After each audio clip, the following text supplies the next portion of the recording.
Assalamualaikum warahmatullahi wabarakatuh. Bismillah, dengan menyebut nama Allah. Alhamdulillah, segala puja dan puji syukur kehadirat Allah. Innal hamdalillah, yang patut dipuja dan dipuji hanyalah Allah. Maka yang pertama dan yang utama dalam setiap apapun kondisi kita, yaitu kita panjatkan puja puji syukur kita kehadirat Allah Subhanahu wa Ta'ala. Lalu salawat beriring salam tetap kita curah limpahkan kepada junjungan alam Nabi pembawa ajaran Islam, yakni Rasulullah Sallallahu Alaihi Wasallam, dengan salawat Allahumma salli ala Sayyidina Muhammad wa ala ali Sayyidina Muhammad. Mudah-mudahan dengan senantiasa bersalawat kita mendapatkan syafaat nanti di yaumil akhirat. Amin amin ya rabbal alamin. Para jamaah koin kajian online muslimah yang solehah lagi istiqomah hingga ke jannah, saya bersyukur pada kesempatan ini bisa bersama-sama berkumpul bersama para jamaah koin kajian online muslimah ini, karena di sini saya bisa berbagi sharing informasi. Bukanlah bermaksud saya di sini menggurui, karena di sini saya bukanlah orang yang paling tua, mungkin ada lebih tua dari saya. Maka pada kesempatan ini saya ingin sharing informasi saja, ingin melaksanakan yang diperintahkan oleh Allah, tawasau bil haq wa tawasau bis sabr, menyampaikan dengan kebaikan dan kesabaran. Begitu juga saya ingin melaksanakan wasiatnya Rasulullah, balighu anni walau ayah, sampaikan dariku walaupun hanya satu ayat. Untuk itu, yang baik dari saya yang saya sampaikan ini silahkan diambil, yang buruk jangan diambil. Adapun tema kita pada hari ini yaitu adalah tentang 3 golongan yang dibenci oleh Allah. 3 golongan ini yaitu adalah hal yang fenomenal dan frontal di zaman milenial sekarang ini. Yang menariknya dari tema ini yaitu sesuatu teori yang sudah lama tetapi masih sesuai sampai sekarang. Ini yaitu diajarkan oleh orang yang dahulu sekali dari kita, tetapi masih berlaku sampai sekarang ini. Bahkan di zaman sekarang ini sangat perlu untuk ditekankan kembali. Hal ini disampaikan oleh Rasulullah, orang yang sangat mulia di sisi Allah Subhanahu wa Ta'ala. Nah, seperti apa 3 golongan yang dibenci oleh Allah ini? Nanti akan saya jelaskan di sesi bagian selanjutnya. Selanjutnya saya serahkan kepada moderator. Para jamaah koin muslimah yang solehah lagi istiqomah hingga ke jannah. Amin ya rabbal alamin. Berbicara tentang cinta adalah dambaan dan harapan setiap kita. Di dalam Al-Quran dijelaskan, zuyyina linnasi hubbus syahwati minan nisa wal banin, adalah fitrah, normal, tidak bencong dan tidak banci bagi seorang akhwat ataupun ikhwan, yang akhwat cinta kepada ikhwan, yang ikhwan cinta kepada akhwat. Itu adalah fitrah. Jadi cinta itu adalah hal yang sangat penting bagi kita. Kalau dalam skala keluarga, seorang ibu atau ayah pasti ingin dicintai anak-anaknya. Sebaliknya, anak-anak pun pasti ingin dicintai oleh orang tuanya. Kita masuk dalam skala kantor. Seorang atasan ingin dicintai bawahan, yang bawahan pun ingin dicintai oleh atasan. Dalam skala yang lebih besar, seorang hamba tentu sangat ingin dicintai oleh Tuhannya, dan seorang Tuhan pun ingin dicintai hambanya, ingin didatangi hambanya, ingin didatangi untuk beribadah kepadanya. Itu kalau perkara cinta. Lawan dari cinta adalah benci. Kalau sudah dibenci, seorang ikhwan, seorang akhwat telah dibenci oleh seorang ikhwan, masih bisa datang ke ikhwan-ikhwan yang lain, karena masih banyak ikhwan-ikhwan yang lain. Dalam skala keluarga, seorang tua, ibu tidak dicintai oleh satu anaknya, masih bisa datang ke anak yang lain. Atau seorang anak tidak dicintai oleh orang tuanya, masih bisa cari orang tua yang lain. Dalam skala kantor misalnya, seorang atasan tidak dicintai oleh bawahannya, masih bisa cari bawahan yang lain. Seorang bawahan sudah tidak dicintai oleh atasannya, masih bisa melamar pekerjaan ke tempat yang lain, mengharapkan cinta dari atasan yang lain. Tapi kalau sudah tidak dicintai oleh Tuhan, apalagi kita seorang Islam, percaya tidak ada Tuhan lain selain Allah, kita tidak dicintai oleh Allah, sudah dibenci oleh Allah, mau datang kepada Tuhan yang mana lagi, sedangkan tidak ada Tuhan lain selain Allah. Maka janganlah sampai kita termasuk golongan yang dibenci oleh Allah, sesuai pada tema kita pada hari ini. Yang mengangkat tema ini atau yang berkata ini bukanlah saya. Ya, memang saya yang sekarang menyampaikan, tetapi yang pertama adalah hal ini yang telah disampaikan jauh zaman kita yang sekarang ini, yaitu sudah 14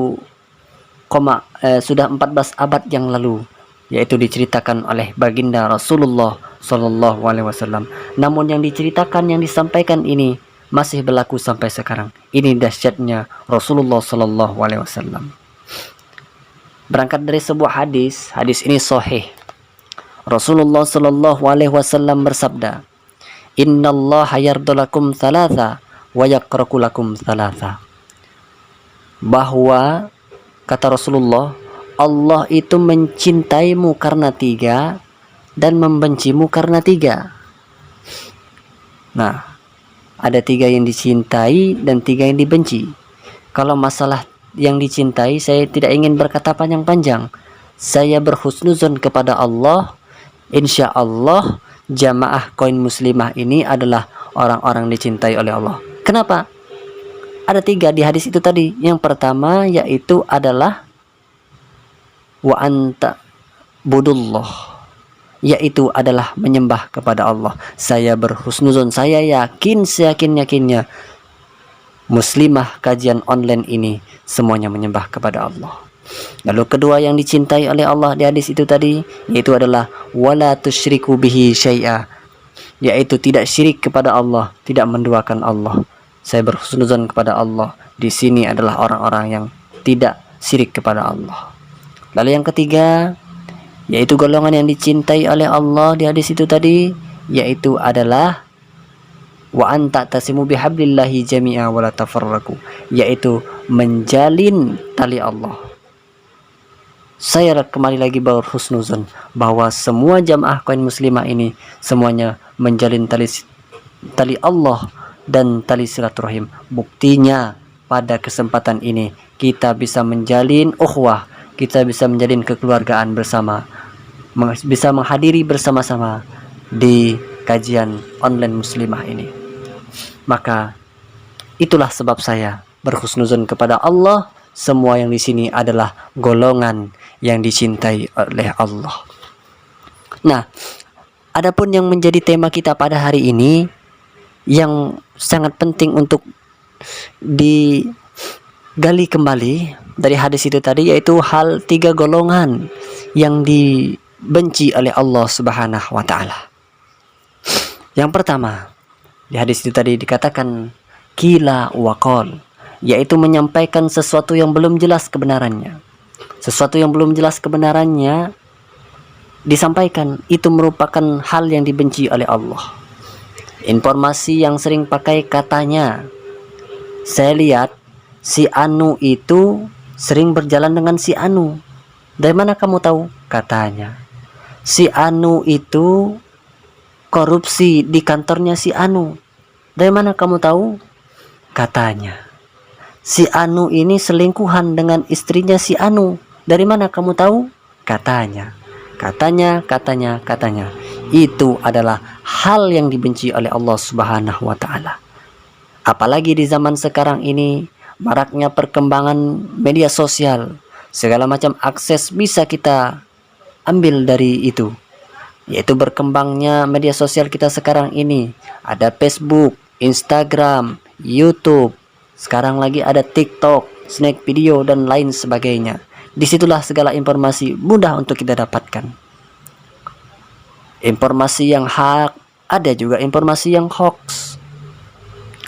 Nah, bagaimana caranya terhadap informasi-informasi itu? Hendak kita saring dulu, baru kita sharing. Kalau benar, kita sharing. Kalau salah, kita sorong ke dalam. Jangan kita sharing keluar. Karena itu berbahaya. Akan menjadi hal yang dibenci oleh Allah Subhanahu wa ta'ala, sesuai dengan hadis itu tadi.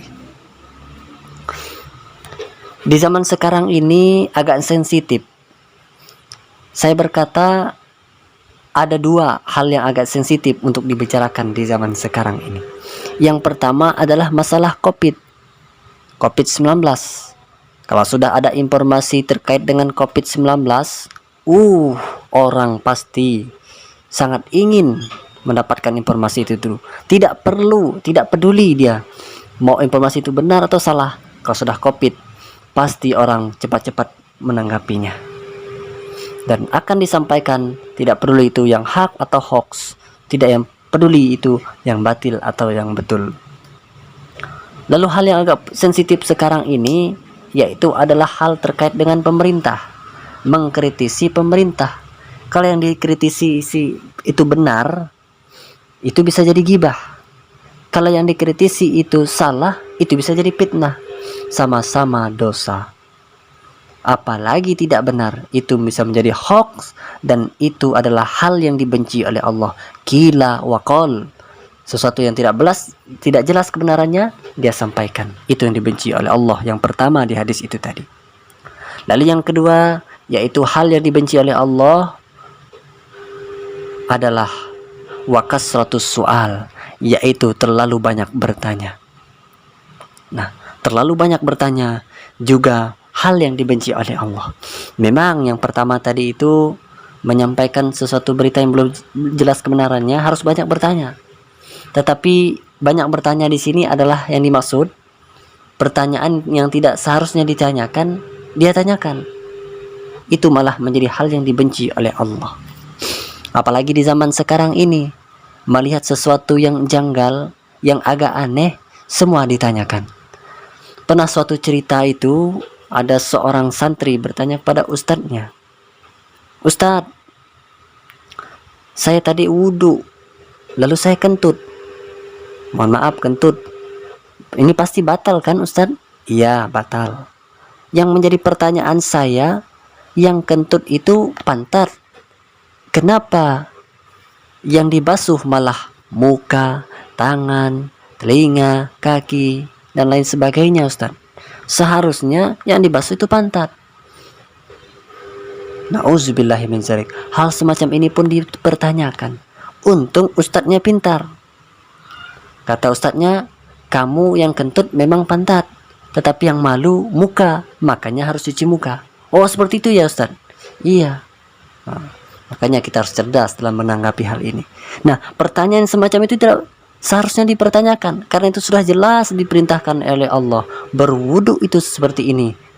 Setelah itu seperti ini. Baca basmalah sambil cuci tangan.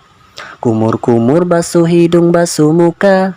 Tangan sampai ke siku, kepala dan telinga. Terakhir basuh kaki lalu doa. Nah, itu kan yang lagu-lagu yang sering dinyanyikan oleh anak-anak itu. Nah, itu adalah gerakan wudu. Jangan diprotes lagi. Dan masih banyak contoh-contoh yang lain. Nah, terlalu banyak bertanya ini sudah lama sebetulnya terjadi di zaman-zaman dahulu. Saya ambil salah satu contoh, yaitu di zamannya Nabi Musa alaihissalam. Ketika Nabi Musa didatangi oleh kaum Bani Israel, dan Nabi Musa minta mereka menyembelih hewan sapi. Ketika itu mereka sangat banyak bertanya, "Wahai Musa, sapi apa yang hendak kami sembelih? Yang jantan atau betina?" Nabi Musa berkata, "Yang betina." Setelah itu sampai di ladang, dilihatnya ada yang sapinya gemuk, yang kurus. Ditanyalah lagi, yang betina ini yang gemuk atau yang kurus? Tidak, kami sembelih Nabi Musa. Yang gemuk. Setelah itu bertanya lagi, yang gemuk ini warnanya apa? Warna hitam, putih, kuning, abu-abu. Warna kuning. Setelah itu bertanya lagi, kuningnya ini kuning muda, kuning tua, atau apa? Sangat banyak bertanya. Akhirnya tidak ada yang mereka dapatkan karena lantaran terlalu banyak bertanya. Artinya sesuatu yang tidak seharusnya untuk kita tanyakan malah ditanyakan, itu malah menjadi hal yang dibenci oleh Allah. Sesuai dengan itu tadi, yaitu wa kasratus su'al, terlalu banyak bertanya. Lalu yang ketiga, hal yang dibenci oleh Allah di dalam hadis itu tadi, yaitu adalah wa'ido atal mal, orang yang menyanyiakan harta. Di sini kita lihat, menyanyiakan harta. Artinya harta itu sudah ada tapi disia-siakan. Punya harta yang banyak tapi digunakan untuk poya-poya. Punya harta yang banyak tapi digunakan untuk kemaksiatan. Nauzubillahi min zalik. Apalagi di zaman sekarang ini sudah ada online. Digunakannya untuk judi online. Nauzubillahi min zalik. Punya harta dipoya-poyakan. Itu adalah sesuatu yang dibenci oleh Allah. Mentang-mentang punya harta yang banyak, semua dia dimanjakan dengan hartanya. Karena di zaman sekarang sudah online, semua serba pakai online. Padahal bisa tanpa online dilakukan. Misalnya pesan barang, tidak mau lagi mau lihat langsung ke toko, cukup pesan online. Setelah itu, setelah dipesan pakai online, tidak mau lagi datang ke toko yang dituju secara online, tapi langsung minta antar secara online. Mau makan, tidak mau datang ke warung lagi, pakai online. Mau kemana-mana, pakai online. Padahal dia punya kendaraan sendiri. Itu merupakan hal yang dibenci oleh Allah. Maka dari itu, harta yang kita miliki sesungguhnya yaitu harta yang kita belanjakan di jalan Allah Subhanahu wa ta'ala. Maka janganlah kita poya-poya. Kita gunakan untuk jalan Allah, kita gunakan untuk zakat, kita gunakan untuk infak, dan kita gunakan untuk sedekah. Itulah harta kita yang sesungguhnya. Karena berbicara tentang sedekah, ini adalah sesuatu yang dahsyat sekali. Pernah dikisahkan tentang penciptaan alam semesta ini. Saya rasa tidak perlulah kita berkisah seperti itu, takutnya terlalu panjang. Saya ingin berkata tentang ini saja, tentang bersedekah ini, yaitu ada golongan, 7 golongan yang ketika hari tidak lagi naungan kecuali naungan Allah, yaitu 7 golongan ini. Sab'atu yudillukumullahu fid dillihi yaumal la ilaha illa dilluh. Ada 7 macam golongan yang ketika hari tidak ada lagi naungan kecuali naungan Allah. Ada 7 golongan yang ketika hari tidak ada lagi yang bisa menolong, hanyalah Allah yang bisa menolong. Di antara ke-7 golongan ini ada 1 golongan yang yaitu adalah orang yang tangan kanannya bersedekah dan tangan kirinya tidak tahu bahwa dia bersedekah. Itu adalah golongan yang akan mendapatkan naungan Allah. Maka dari itu kita harus bersedekah. Bersedekah itu tidak berkoar-koar kepada orang, mengumumkan ke masjid, saya nyumbang ke masjid ini dengan biaya sebesar ini. Sebab orang yang bersedekah dengan sembunyi-sembunyi itu akan mendapatkan naungan, pertolongan di yaumil akhir nanti. Dan orang yang bersedekah, di dalam sebuah riwayat dan dalam ayat Al-Quran dijelaskan, jika bersedekah 1 bisa dilipat gandakan menjadi 10 kali lipat, dilipat gandakan lagi 10 kali lipat, dikali 7 dan seterusnya. Maka dari itu, gunakanlah harta kita dengan untuk membantu agama Allah. In tansurullaha yansurkum. Barang siapa yang menolong agama Allah, maka dia akan ditolong oleh Allah dan akan diangkat derajatnya di sisi Allah Subhanahu wa ta'ala. Untuk itu berlakulah kebaikan, karena kebaikan itu akan dibalas Allah dengan kebaikan. sesuai dengan ayatnya Allah dalam Al-Quran. Lalu mudah-mudahan saya mengajak dari 3 golongan yang saya sampaikan ini bisa untuk kita hindari, yaitu adalah yang pertama, wa kasratus soal, terlalu banyak bertanya. Lalu tadi juga dijelaskan kila wakol, menyampaikan informasi yang belum jelas kebenarannya. Dan yang ketiga, orang yang menyanyiakan harta. Mudah-mudahan bermanfaat dari yang saya sampaikan ini, karena ini adalah ilmu sangat berharga. Imam Ali pernah berkata, al ilmu khairum minal mal, al ilmu yahrusuka wa anta tahrusul mal. Ilmu itu lebih baik daripada harta. Kalau harta kita yang menjaganya, tapi karena ilmu dia yang bisa menjaga kita. Mudah-mudahan dengan ilmu ini kita bisa lebih terjaga dari perbuatan yang dibenci oleh Allah Subhanahu wa taala. Amin amin ya rabbal alamin. Sekian dan demikian. Assalamualaikum warahmatullahi wabarakatuh.